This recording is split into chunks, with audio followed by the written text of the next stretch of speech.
Salut, c'est moi, Andrzej. C'est un autre épisode, je ne sais même plus combien on en a fait, de la série Les circuits moto polonais. Rapide là où c'est permis. Et cette fois, nous sommes à Kamień Śląski, dans le site d'entraînement et de formation le plus impressionnant de Pologne, le Silesia Ring. Le Silesia Ring est ce dont nous avons toujours eu besoin, c'est-à-dire le deuxième grand circuit en Pologne. Il n'y avait toujours que Poznań, et en 2016, en utilisant un ancien aéroport, un tracé en asphalte a été coulé ici, qui fait presque 4 km de long, soit exactement la longueur habituelle des grands circuits de course. De 3,5 km à 4,5 km, sans compter quelques cas extrêmes comme le SPA en Belgique. Ce qui est important, c'est que ce n'est pas un circuit de course, c'est un centre de formation. Ce n'est pas un circuit de course, car nous verrons encore comment cela évoluera à l'avenir. Il n'a pas d'homologation pour les courses, donc il n'y a pas de compétition officielle ici. Cependant, il faut savoir que lorsque Dusan Team ou CR Moto organisent des formations ici, il arrive parfois que des courses amateurs aient lieu. Donc il s'agit simplement d'un départ pour les participants, quelques tours de piste, tout cela dans un esprit de divertissement. Nous sommes ici dans le cadre de la California Superbike School, c'est-à-dire l'une des meilleures façons de commencer l'aventure de la conduite sur circuit ou tout simplement d'améliorer ses compétences en technique de pilotage. L'idée, c'est que si tu vas sur un grand circuit, tu peux être encore plus intimidé que sur un petit circuit. Parce qu'on va être honnête, ici les vitesses sont déjà très élevées, de longs virages, beaucoup d'accélération, beaucoup de freinage, beaucoup de changements de vitesse. Donc si tu n'as jamais été sur un circuit, ça vaut la peine d'aller quelque part où quelqu'un pourra te guider au début. Donc nous allons vérifier en même temps comment on roule sur le circuit de Silesia. Et deuxièmement, nous allons voir comment ça se passe avec la California Superbike School. Il fonctionne selon plusieurs niveaux et nous allons procéder ainsi. Agnieszka a commencé le premier niveau, qui explique comment contrôler l'accélérateur dans les virages. Et devant elle, il y aura encore le deuxième et le troisième niveau, qu'elle fera déjà sur le circuit de Poznań. Pour ma part, je vais essayer de mieux connaître les instructeurs, car ce sont des gens venus du monde entier, principalement des Britanniques, mais aussi des Polonais. Et pour mieux connaître les instructeurs, il est préférable de rouler un peu avec eux sur les motos. Alors j'essaierai de faire le tour de la piste avec eux, de parler de techniques de pilotage, de parler de leur entraînement. Et en attendant, nous vous montrerons à quoi ressemble cette piste impressionnante.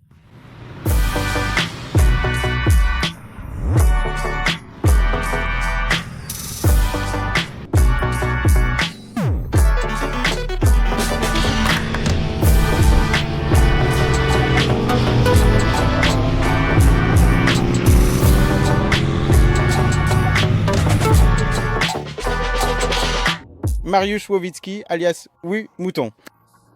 Mariusz, depuis combien d'années fais-tu la California Superbike School ? Maintenant, ça va faire 9 ans, mais en réalité 10, depuis qu'on a commencé à en parler et à échafauder des idées, des concepts qui sont apparus après avoir observé le marché polonais. On se connaît depuis un moment et je peux dire franchement que j'ai toujours pensé qu'il n'y avait rien de plus ennuyeux que d'apprendre à conduire une moto à partir de livres. Mais je me souviens de toi, quand tu devais bachoter pour les examens afin de devenir instructeur. Oui, c'est vrai. Cependant, si la théorie reste purement théorique et demeure dans le domaine de la théorie, alors effectivement, elle est ennuyeuse. En revanche, lorsqu'on parle de la théorie de la conduite à moto, on se rend vite compte qu'elle trouve une excellente application dans la pratique. Et c'est là que réside toute l'astuce, ou plutôt le nœud du problème. La théorie dont nous parlons peut être appliquée avec beaucoup d'efficacité à la conduite d'une moto, que ce soit sur circuit ou sur route. Et c'est sans doute ce qu'il y a de plus intéressant dans ce jeu, parce que la transposition de ce que l'on comprend à ce que l'on sait faire est immédiate et très satisfaisante. Oui, j'étais plutôt sceptique à l'idée de participer à ce genre de formation, parce que, comme je l'ai déjà remarqué, ce sont généralement des personnes totalement débutantes, par exemple au niveau 1. Mais ensuite, après un tour avec Martin, nous en avons déjà discuté avec Przemek, Il s'avère qu'ici, chez chacun, on peut trouver quelque chose, même chez quelqu'un qui se considère comme rapide, ou que les autres considèrent comme rapide. Et de cette façon, on peut trouver chez quelqu'un quelque chose à améliorer. Les coureurs, même les plus rapides ont leurs propres entraîneurs et il me semble qu'ils sont conscients du fait de ce qu'ils font en réalité. Je sais que cela peut sembler arrogant, mais les coureurs font les mêmes erreurs que les débutants, sauf qu'ils les font avec des angles d'inclinaison plus importants, à des vitesses plus élevées, avec des forces plus grandes agissant sur eux et sur la moto. Cependant, en principe, nous, en tant qu'êtres humains, sommes assez semblables, que nous soyons entraînés ou non. Nous avons les mêmes instincts qui déclenchent les mêmes réactions de défense, les mêmes peurs, les mêmes limitations mentales et physiques. Donc d'accord, je sais que les compétiteurs sont sceptiques, car ils s'attendent à une amélioration rapide, ou plutôt à une diminution rapide du temps au tour. Cependant, en principe, il n'y a pas vraiment de grande différence, que ce soit une personne débutante ou une personne rapide, quelle que soit la catégorie, comme je l'ai dit. Vous vous en tenez au grand circuit de course. C'est-à-dire qu'en réalité, en Pologne, vous avez à votre disposition le circuit de Poznań et le Silesia Ring. Vous n'organisez pas de formation sur les pistes de karting. Je sais que les kartings sont sympas, mais dis-moi, pourquoi restez-vous sur les grands circuits? La raison est assez simple, c'est la capacité du circuit et le désir d'offrir aux gens suffisamment d'espace pour qu'ils puissent rouler à moto. Et ce sont en fait des raisons techniques pour lesquelles nous voulons organiser cela sur de grands sites. Nous voulons que ces formations ressemblent à celles du CSS dans le monde entier. Nous ne voulons pas d'une version polonaise.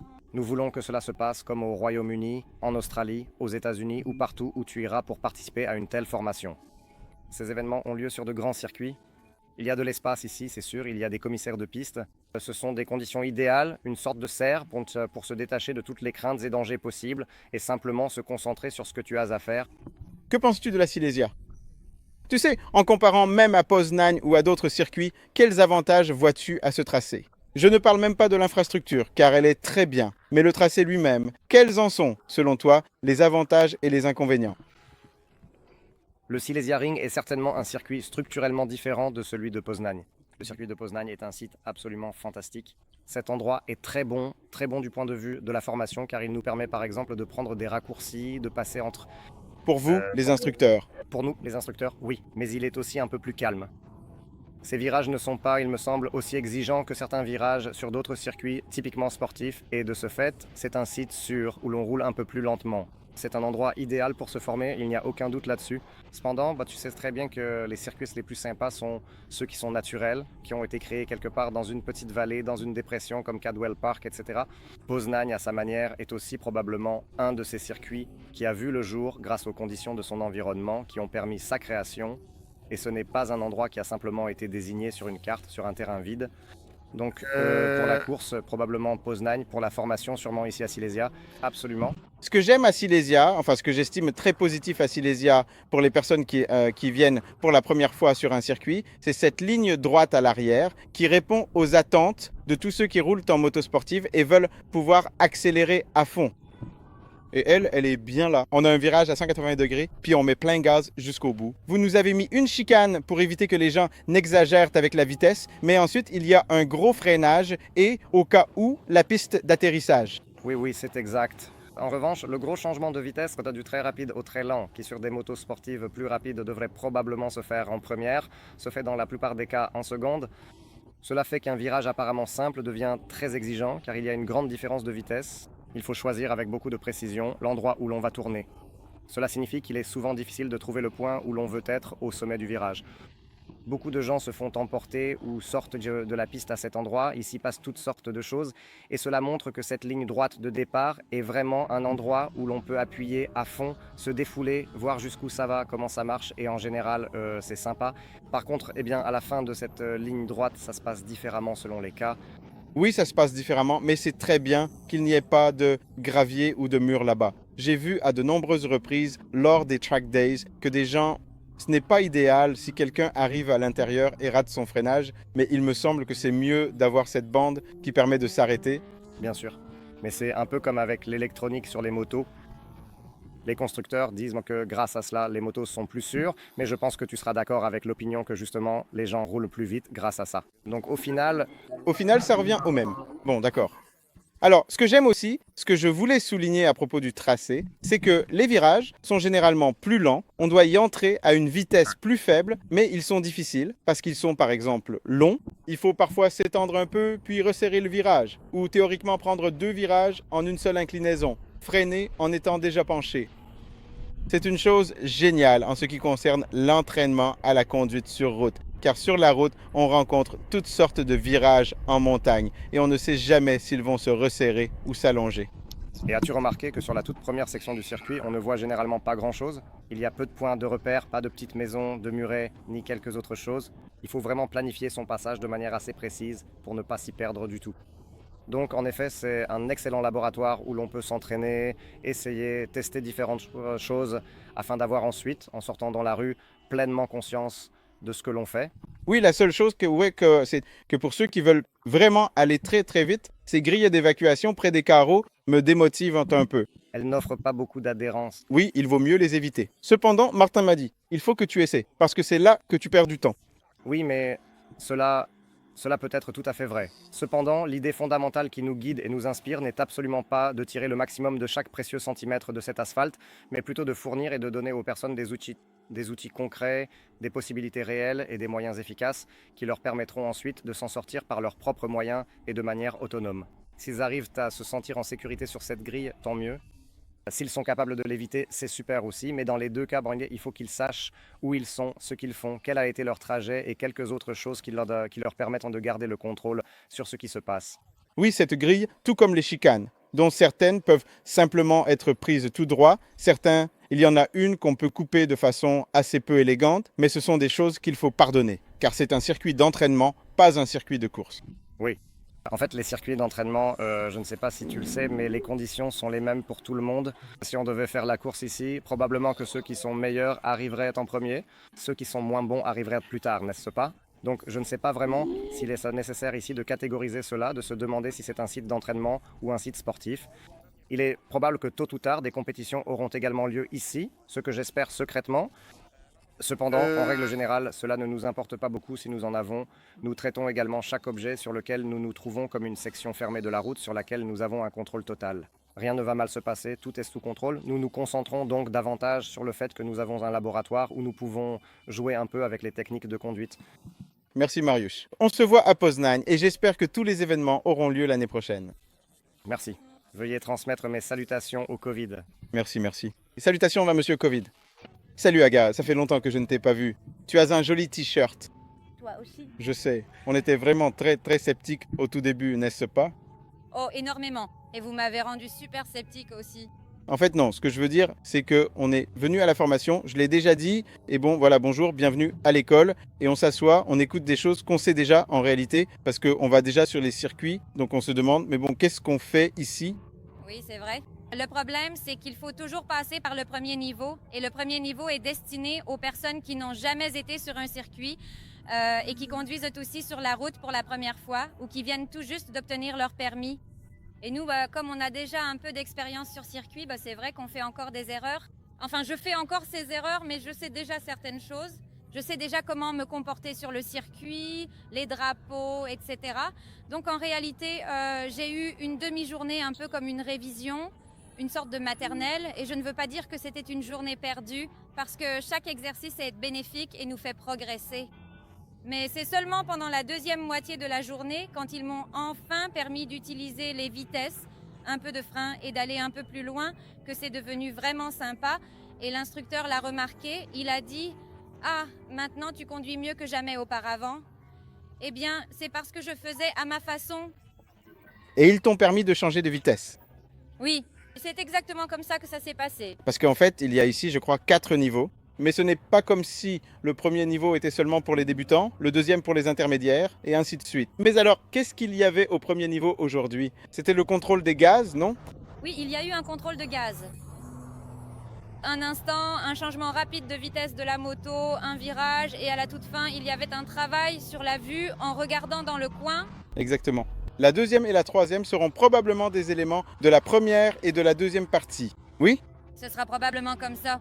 Il faut probablement freiner, changer de vitesse et... Position. Oui, la position, parce qu'ici j'ai été en fait très surpris parce qu'il y avait des questions sur la position. et ce sujet a été complètement omis. En général, ils ont dit que vous pouvez vous asseoir comme vous le souhaitez et conduire comme vous le souhaitez. Eh bien, Et là, ils ont tout mon respect, parce que tu sais que je dis toujours qu'il faut d'abord apprendre à contrôler la moto et ensuite penser à la position. Parce que si tu ne penses qu'à la façon dont tu dois t'asseoir sur la moto, tu ne penses qu'à ça et pas à la façon de la conduire. oui, c'est aussi vrai parce que d'un autre côté, lors de beaucoup de formations, ils exagèrent dans l'autre sens. Ils répètent position, position, et ils insistent tout le temps sur la position. Mais ils ne te disent pas d'accélérer ici, de réduire là, de fermer ici. Et donc ici, vraiment, c'est une très bonne formation en réalité. Ce serait bien s'ils pouvaient diviser cette formation, ce premier niveau, pour les personnes qui ont déjà été sur circuit, qui comprennent un peu, et pour celles qui n'y sont jamais allées. Donc comme si deux groupes avançaient en parallèle. C'est-à-dire, premier niveau amateur, premier niveau intermédiaire, je ne sais pas, niveau A, B, la même chose, mais pour deux sous-groupes différents. Là-dessus, je suis entièrement d'accord avec toi, mais dans l'ensemble, c'était une journée très positive. Et le Silesia Ring, le circuit lui-même, qu'en penses-tu? Très sympa. Et c'est la première fois que je viens ici. Comme je le dis depuis Swam Chin, je le répète tout le temps. Non, vraiment, le tracé est super. On peut déjà bien rouler. Il y a deux longues lignes droites. Il y a des chicanes. Et franchement, on peut vraiment bien rouler ici. Je n'ai pas l'impression que ce soit encore un très grand circuit comme Poznań. C'est plutôt un intermédiaire sympa, une bonne étape entre un petit circuit, puis on passe à la Silesia et ensuite, hop, on file, je ne sais pas, en Slovaquie, à Brno ou ailleurs. Oui, parce que le fil est long, il y en a de longs, de droits, mais ceux dont nous venons de parler, que ces virages sont relativement lents. Oui. Technique. Et sur ces grandes pistes, il y a parfois des moments où il faut absolument faire 160. Oui, parce que sinon, tu ne l'écraseras pas. Exactement. Nous y reviendrons. On part jeudi à Poznań. Tu dois aller plus loin que Słowiniak. Oh, il le faut. Après la formation d'aujourd'hui, tu te sens plus en confiance? Oui, je vais te dire que oui, un peu. J'ai travaillé sur ce qui me posait problème, c'est-à-dire l'entrée dans le virage, que je veux tout faire trop vite. Mais Je te l'avais déjà dit à Białystok pourtant. oui, je sais, tu me le répètes tout le temps. Mais j'espère que tu vois, ici, je me suis calmée parce que c'est toujours comme ça. Super, on roule tous ensemble. Et ici, tu ne peux pas aller plus vite, mais il faut juste t'entraîner encore et encore. C'était donc une bonne chose qu'il m'ait forcé à partir et cela m'a permis de me concentrer peut-être un peu sur mon fil de discussion. Bonjour, je m'appelle Andrzej. Bonjour Łukasz. Écoute, Meta, c'est un système d'échappement et nous savons que cette moto produit combien de chevaux? 220 chevaux. Tu l'utilises au quotidien? Oui, je roule avec tous les jours, en ville, en dehors des zones urbaines. C'est une moto confortable. En 4e ou 5e vitesse, on peut rouler tranquillement ou même ne pas rouler. C'est confortable parce qu'il n'est pas nécessaire de faire des folies. Si vous voulez vous amuser, vous venez sur la piste. Eh bien, je voulais juste te demander si tu pouvais au moins, je veux dire, ne pas mentir, au plus juste faire un clin d'œil ou hocher la tête.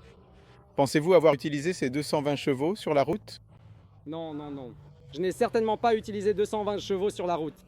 Je ne passe même pas en mode sport ou race parce que ça n'a pas de sens. Oui, ce n'est pas possible, il n'y a pas les conditions. Il y a trop de voitures, trop de gens autour et ainsi de suite. Alors, quand as-tu compris qu'avec une telle moto, enfin tu n'as celle-ci que depuis peu, mais tu as eu d'autres Ducati puissantes, quand as-tu compris qu'il fallait simplement l'emmener sur circuit? Eh bien, pour s'amuser, pour que ce soit en sécurité, c'est seulement sur circuit, où rien ne me menace. Pas de trottoir, pas de poteau, pas de panneau de signalisation. Ici, c'est sûr. Au pire, tu finiras dans l'herbe ou dans les graviers, non? Dans le gravier, et tu peux appuyer un peu sur l'accélérateur, disons, et malmener un peu les pneus. Et c'est sympa, non? Tu vas sur des track days ou seulement à des formations? Comment ça se passe? Moi, je vais seulement aux formations, parce que je trouve que c'est un peu dangereux. Il y a trop de monde et c'est la folie. Il n'y a pas de règles claires, ils ne respectent pas les règles de dépassement, etc. Il y a des règles en général, mais je sais que s'il y a 100 personnes et 20 ou 30 personnes dans un groupe, il peut se passer toutes sortes de choses. Tu as raison, je suis tout à fait d'accord. Donc tu préfères venir à une formation où il y a un plus petit groupe, des instructeurs et des règles. Les règles sont simples et on peut rouler, s'amuser, apprendre quelque chose. Et je sais aussi que personne ne va me rentrer dedans, donc merci beaucoup. Amuse-toi bien. Przemek ou Przemek? Je ne sais pas. Demandez aux Anglais et ils vous le diront. Przemek, exactement. Przemek. Et les Allemands disent Przemek. Przemek? Przemek. Écoute, mec, depuis combien d'années fais-tu de la course? 5. Vous courez depuis 5 ans. Vous n'avez pas couru depuis 3 ans. Tu seras de retour à la course. Mais de quoi? C'est ce que je veux te demander. On pourrait penser qu'il s'agit ici d'une formation. Elle est d'un niveau très basique. Les gens sont sur des motos de tourisme. Qu'est-ce qu'une personne qui roulait déjà à Poznań en 1,36, donc vite, peut faire ici et apprendre? Tu as révélé mon secret sur les courses. Qu'il faut rouler vite. Qu'il faut rouler vite. Non, mais tu sais, en général, quand il s'agit de tout ça, Ton secret, que tu vas faire des courses. Non mais tout le monde voudrait faire des courses. C'est un rêve? bon, pas pour aujourd'hui. En général, qu'est-ce qu'on fait dans ces formations? Je vais te dire une chose. Moi, j'ai commencé à participer à ces formations en 2013. J'ai passé 2 niveaux, puis j'ai gagné la Coupe de Pologne, après quoi je suis revenu en 2016 pour le 4e niveau et j'ai remporté le titre de vice-champion de Pologne. Bien sûr qu'on ne peut pas dire que c'est uniquement grâce à l'école, mais il y a ici certains petits trucs. Les gars nous donnent des conseils sur ce qu'on fait mal. Dans mon cas, on pouvait vraiment les compter sur les doigts d'une main, mais ce sont des conseils qui deviennent essentiels plus tard, à un stade ultérieur de la conduite. J'ai eu la même chose, parce que j'ai assisté au premier cours du premier niveau et je me suis dit, bon, qu'est-ce que je fais ici? Parce que le monsieur explique vraiment les bases les plus simples. Qu'est-ce que je fais ici?